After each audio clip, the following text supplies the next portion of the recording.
ETF index mutual funds నేర్చుకుని stock మార్కెట్లో రాణించాలనుకుంటున్నారా? వెంటనే ఈ నెంబర్కి కాల్ చేయండి.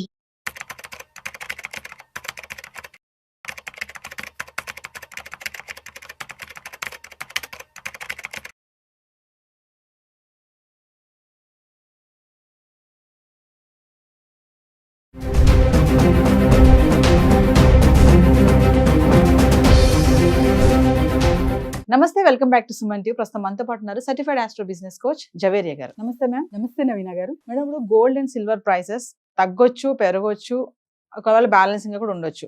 మరి నా క్వశ్చన్ ఏంటంటే, ఒకవేళ ఇంటర్నేషనల్ మార్కెట్ కానీ బులియన్ మార్కెట్ లో రేట్లు చూసుకుంటే మన దేశంలో బంగారం ధరల పైన వీటి యొక్క ఇంపాక్ట్ ఎలా ఉంటుందంటారు? ఎస్ నవీన గారు, బులియన్ మార్కెట్ అనేది ప్రాంతాల వారీగా కూడా ఉంటుంది. మన Hyderabad bullion market, Indian bullion market, so రకరకాలుగా దేశ వ్యాప్తంగా కూడా సపరేట్గా కంట్రీ వైజ్, స్టేట్ వైజ్, ఖచ్చితంగా సిటీ వైజ్ అనేది మనం చూస్తూ ఉంటాం. కానీ ఒక్క డెసిషన్ లండన్ బులియన్ మార్కెట్లో జరిగింది అంటే అది దాని అంటే ఆ డిటర్మినేషన్ అన్నమాట. సో దాని ప్రభావం ఖచ్చితంగా ఓవరాల్ వరల్డ్ మీద కూడా ఉంటుంది. ఇప్పుడు డాలర్ ఉంటుంది కదా మేడం, మనం డాలర్ గురించి మాట్లాడుకుంటున్నాం డైలీ. అంటే డాలర్ కనుక చేంజ్ అవుతూ ఉంటే ప్రైస్, దాని ఇంపాక్ట్ కూడా గోల్డ్ ప్రైస్ పైన చూపిస్తుంది అంటారా? డెఫినెట్లీ. ఎందుకంటే డాలర్ ఎప్పుడైతే మనకు స్ట్రాంగ్ ఉంటుందో అప్పుడు గోల్డ్ ప్రైస్ తగ్గముఖం పడుతుంది. ఇది అంటే మెన్షన్ చేసుకోవాలి ప్రతి ఒక్కరు. సో డాలర్ వీక్ అవ్వే ఛాన్సెస్ అండ్ తర్వాత వచ్చేసి డాలర్కి కాంపిటేటివ్గా గోల్డ్ మాత్రమే. డాలర్ వీక్ అవుతుంది అంటే అక్కడ గోల్డ్ హైక్ అవుతుంది అని అర్థం అనమాట. ఎందుకంటే ఓవరాల్గా స్టాక్ మార్కెట్ చూసుకుంటే డాలర్ ఎప్పుడైతే పెరుగుతుందో అప్పుడు గోల్డ్ మీద ఇన్వెస్ట్మెంట్ కన్నా కూడా అదర్ థింగ్స్ మీద చాలా వరకు స్టాక్స్ మీద ఇన్వెస్ట్మెంట్ పెట్టడం జరుగుతుంది సామాన్యంగా చూసుకుంటే ఇన్వెస్టర్స్. కానీ డాలర్ వీక్ అవుతుంది అంటే సెకండ్ థాట్ చేయకుండా కమోడిటీ మార్కెట్ వైపు చూస్తారనమాట. కమోడిటీ మార్కెట్ వైపు చూసినప్పుడు కమోడిటీస్ లో ద స్ట్రాంగెస్ట్ వచ్చేసి ఫస్ట్ వచ్చేసి గోల్డ్ అండ్ నెక్స్ట్ సిల్వర్ వస్తుంది. సో వీటిపైనే ఎక్కువ ఇన్వెస్ట్మెంట్ పెడతారు కాబట్టి సో దీని ప్రభావం డాలర్ ఫ్లక్చుయేషన్ అవ్వినప్పుడు గోల్డ్ మీద ఖచ్చితంగా ఉంటుంది. నవీన గారు, జవేరియా గారు, ఇప్పుడు 1,00,000 వరకు వెళ్ళిన 1,00,000 దాటింది అనుకోండి, అక్కడ వరకు వెళ్ళిన ధర ఒకసారి కింద పడడం చూసాం మనం. కింద అంటే 90 నుంచి 1,00,000 మధ్యలో ఊగిసలాడుతుంది అనుకోవచ్చు. మరి చూసుకుంటే నిన్న మనకి 24 క్యారెట్స్ 98,000 ఉంది, ఈ రోజు చూస్తే 99,000కి వచ్చింది. మరి 1,00,000కి వెళ్ళిపోతుందంటారా, లేదంటే మళ్ళీ ఢమాల్ మన కింద పడిపోయే ఛాన్సెస్ ఉన్నాయంటారా? సో నిన్న 22 క్యారెట్స్ ధర చూసుకుంటే మనకు 89,000 ఉందండి అండ్ ఇవాళ 90. కానీ 24 క్యారెట్స్ చూసుకుంటే మనకు 98 అండ్ ఇవాళ 99. సో ఆల్మోస్ట్ హైక్ అన్నది ఎక్కువ చూస్తున్నాము. సో అలాంటప్పుడు ఇంకా హైక్ అవే ఛాన్సెస్ ఉందా అంటే ఖచ్చితంగా ఉంటుంది. కానీ ఎప్పుడైతే ఇంటర్నేషనల్ మార్కెట్ అండ్ గ్లోబల్ ప్రభావం కూడా చూస్తూ ఉంటాము నవీన గారు. అండ్ తర్వాత వచ్చేసి వార్స్ ఎఫెక్ట్ కానివ్వండి, టారిఫ్ ఎఫెక్ట్ కానివ్వండి, అండ్ ఇంకా చెప్పుకొని వెళ్తూ ఉంటే స్థిరంగా ఎప్పుడైతే వరల్డ్ ఉంటుందో అప్పుడు ఖచ్చితంగా మనకు గోల్డ్ తగ్గముఖం పడుతుంది. సో ఎవ్రీథింగ్ మార్కెట్ కానివ్వండి, సిచ్యువేషన్స్ కానివ్వండి, ఇవన్నీ నార్మల్ అవ్వే కొద్దీ మనకు గోల్డ్ ప్రైస్ అనేది తగ్గముఖం పడుతుంది. కానీ ప్రస్తుతం చూస్తుంటే అది అవ్వే ఛాన్సెస్ ఉండదు. ఎందుకంటే నిన్న కొంచెం తగ్గింది, స్వల్పగా తగ్గింది అని చూస్తే ఇవాళ డబల్ రేట్ పెరిగే అవకాశం చాలా ఉన్నాయన్నమాట.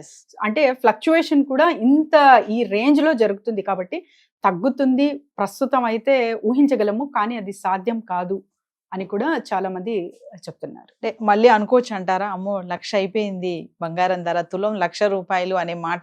అంటే మనం అనుకున్న ఒక 2 months బ్యాకే అనుకుంటే 1,00,000 వరకు వెళ్ళినప్పుడు బంగారం తులం 1,00,000 అన్నాం కదా, మరి ఈరోజు 99,000 ఉంది, రేపడు 1,00,000 అనే అయిపోయే ఛాన్సెస్ ఉన్నాయంటే ఏం చెప్తారు ఒకసారి? 1,00,000 కాదు నవీన గారు, 1,25,000 వరకు కూడా వెళ్తుంది.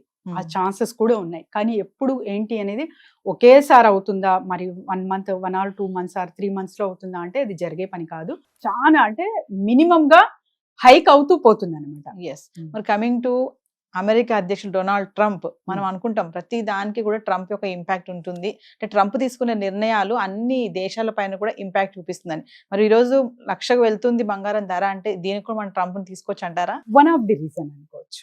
ఎందుకంటే ట్రంప్ కేవలం తన మూలానే అని కూడా మనము ఇక్కడ ఫింగర్ పాయింట్ చేయకూడదు, but he's also one of the reason అన్నమాట.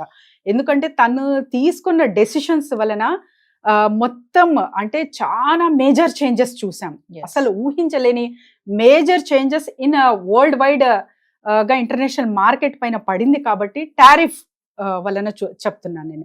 అండ్ ఇంకా అదర్ కంట్రీస్ పైన కూడా ఎస్పెషలీ మన ఇండియాకి టార్గెట్ చేసినట్టు కూడా ఇక్కడ కనిపిస్తుంది కాబట్టి so he's also one of the reason అనొచ్చు, తనే మెయిన్ అని కూడా అనలేము.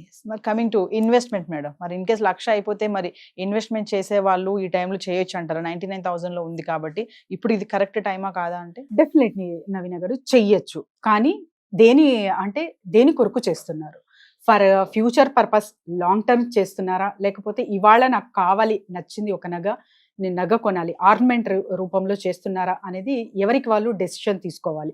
సో నా దగ్గర డబ్బులు ఉన్నాయి, ఆర్నమెంట్ రూపంలో నేను వెళ్ళాలనుకుంటున్నాను, ఏదో ఒక జ్యువెలరీ పర్చేస్ చేయాలనుకుంటున్నాను అంటే క్యాలిక్యులేట్ ద యువర్ ఎకానమీ. అంటే మంత్లీ బడ్జెట్ కావచ్చు, ఇయర్లీ కావచ్చు, ఒక ప్లానింగ్ అనేది ఉంటుంది కదా, దానిలో ఎంత పర్సెంటేజ్ మీరు కేటాయిస్తున్నారు అనేది ఎవరికి వాళ్ళు క్యాల్కులేషన్ అనేది చాలా ఇంపార్టెంట్.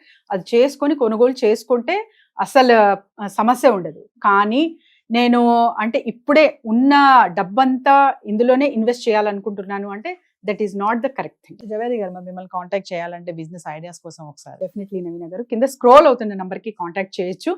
సో బిజినెస్ ఐడియాస్ కానివ్వండి, క్లాసెస్ రూపంలో కూడా మంత్లీ వన్స్ నిర్వహించబోతున్నాం కాబట్టి కింద స్క్రోల్ అవుతున్న నంబర్కి కాంటాక్ట్ చేస్తే team will guide them and personal appointments కూడా ఉంటాయి. నవీన గారు, సరే మాట్లాడుకుందాం మేడం, 1,00,000కి వెళ్ళిపోతుందా బంగారం ధర, లేదా 99 కింద దిగుతుందా అనేది రేపటి వీడియోలో కలుసు. Definitely. Thank you. Thank you.